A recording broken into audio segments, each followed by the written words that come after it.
Ang Jupiter ang pinakamalaking planeta sa buong solar system.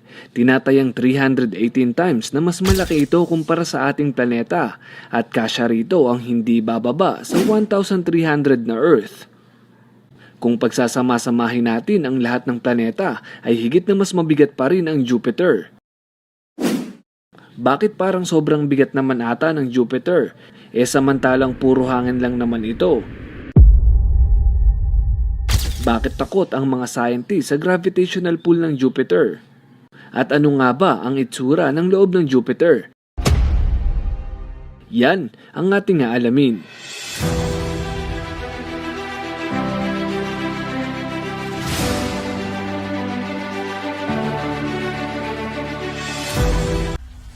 Una sa lahat ay dapat tayong magpasalamat sa Jupiter sapagkat kung hindi dahil sa kanya ay napakaraming asteroid ang araw-araw na tatama sa atin.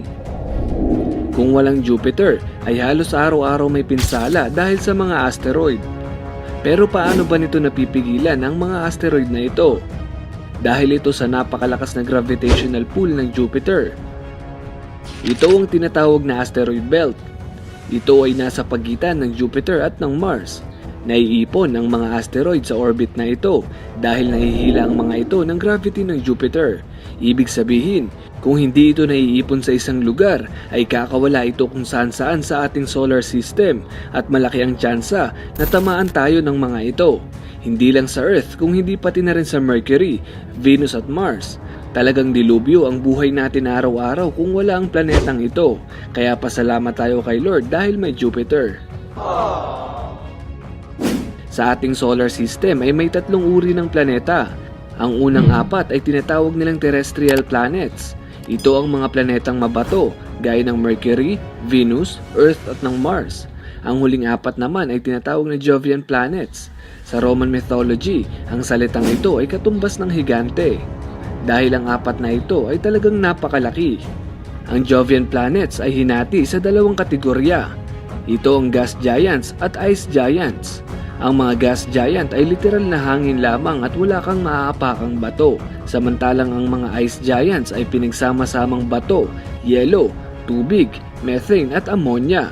Hindi mo gugustuhin pumunta sa 2 planetang ito dahil ang methane at ang ammonia ay napakabaho, kasing amoy ng nabubulok na medyas. Oh no! Tinawag na hari ng mga planeta ang Jupiter dahil siya ang pinakamalaki sa lahat. Sa katunayan nga nito mga kapantas, ang Jupiter mismo ang dahilan kung bakit tinawag na Jovian planets ang 4 na ito. Sa Tagalog ay 4 na higante ng solar system. Matagal nang pinag-aaralan ng mga dalubhasa ang Jupiter pero magpasa hanggang ngayon ay hindi pa nila totoong kilala ang hari ng mga planetang ito. Magpasa hanggang ngayon ay manghang-mangha pa rin sila sa makapal na ulap at malakas na bagyo ng planetang ito. Pero ano ba talaga ang tunay na itsura ng loob ng Jupiter? Simulan natin sa troposphere. Ang troposphere ang pinakaunang bahagi ng Jupiter. Mayroon itong 50 kilometers o singkapal ng layo mula Manila hanggang Tagaytay. Hindi porket gas giant ito ay puro gas lang ang meron dito. Mayroon din itong ammonia, ammonium hydrosulfide at tubig. Mayroon pang iba't ibang liquid elements pero talagang mas lamang ang gas particle dito. Kaya nga hindi maiwasang mabuo ang teorya na maaaring umuulan daw ng diamante rito. Sa oras na mapatunayan ito ng mga siyentipiko, ay agad ko itong i-upload sa ating channel. Kung titingin ka naman sa labas ng Jupiter ay parang napaka-solid nito. Pero sa totoo lang, kapag nag-dive ka rito ay parang nahuhulog ka sa kawalan. Ito ang Juno Space Probe. Ito ay lumipad noong August 2011, 10 taon na ang nakakalipas. Magpasa hanggang ngayon ay ayos na ayos pa rin ito. Patuloy pa rin itong nagpapaikot-ikot sa Jupiter at sa mga buwan nito.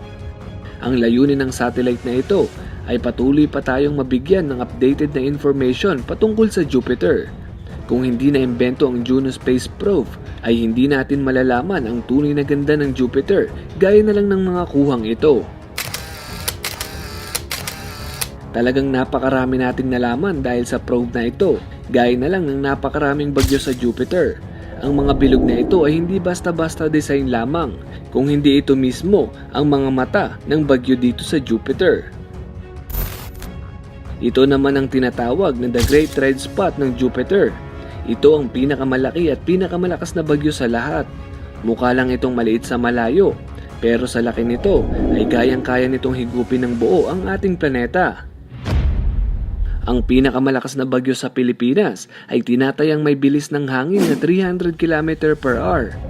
Talagang napakalakas nito mga kapantas. Ang 300 km per hour ay kayang wasakin ng lahat kahit ang ahensya ng gobyerno. Kahit ang matitibay na bahay. Pero higit na mas malakas pa rito ang mga bagyong nasa Jupiter. Tinatayang nasa 432 km per hour ang bagyo rito.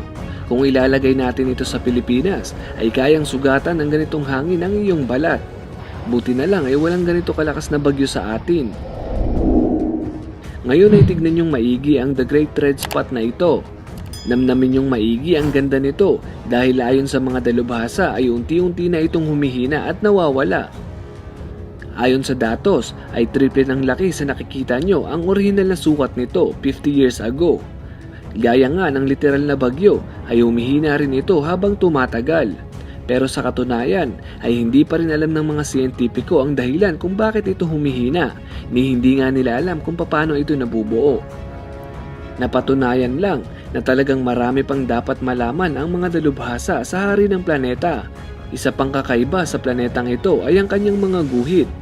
Akala ko dati ay iisang direksyon lang ang tinatakbo ng mga guhit na ito, pero mali pala. Magkakasalungat pala ang mga guhit na ito. Ito rin ang dahilan kung bakit magkakaiba sila ng kulay. Ito naman ang Jupiter's magnetosphere. Ito ang pinakamalakas na magnetosphere sa buong solar system. Ibig sabihin, kung sakaling magkamali ang Juno Space Probe at malapit ito sa gravitational pull ng Jupiter, ay talagang katapusan na niya. Hindi niya na magagawang makarating sa atmosphere dahil sa labas pa lang ay maaari na agad siyang masunog o matunaw. Siguro ngayon ay nagtataka ka kung ano ang itsura ng pinakaloob ng Jupiter. Uulitin ko lang mga kapantas, wala itong solid core gaya ng mga bato na meron tayo. Sa ngayon ay pinagtatalunan pa kung liquid core ang gitna nito o purong hangin lamang. Isa lang ang sigurado na sobrang init sa gitna nito dahil tinatayang 100,000 times na mas malakas ang pressure nito kumpara sa Earth. Ang ganitong pressure ay kayang tunawin hindi lang ang buo mong katawan, kung hindi pati na rin ang matitigas na uri na bakal. Ito ang dahilan kung bakit hindi natin kayang magpadala ng kamera sa loob ng Jupiter. Sa kasalukuyan naman ay kabi-kabilang pag-aaral ang ginagawa ng mga siyentipiko para lubusang maintindihan ang hiwaga ng nag-iisang hari ng mga planeta. Sa susunod nating update sa Jupiter ay asahan yung mas bago ang impormasyon na ipapalabas natin. Salamat naman sa Juno Space Probe ng NASA dahil sa napakarami pang discovery ang nag-iintay sa atin. Kung gusto mo ng part 2 ay mag-iwan lang ng like. Kapag umabot ang video ito ng 30,000 likes ay agad ko itong gagawa ng part 2. Kaya huwag kalimutang i-share ang video ito para makilala rin ng mga kaibigan mo ang hari ng mga planeta. Yun lamang po para sa video ito.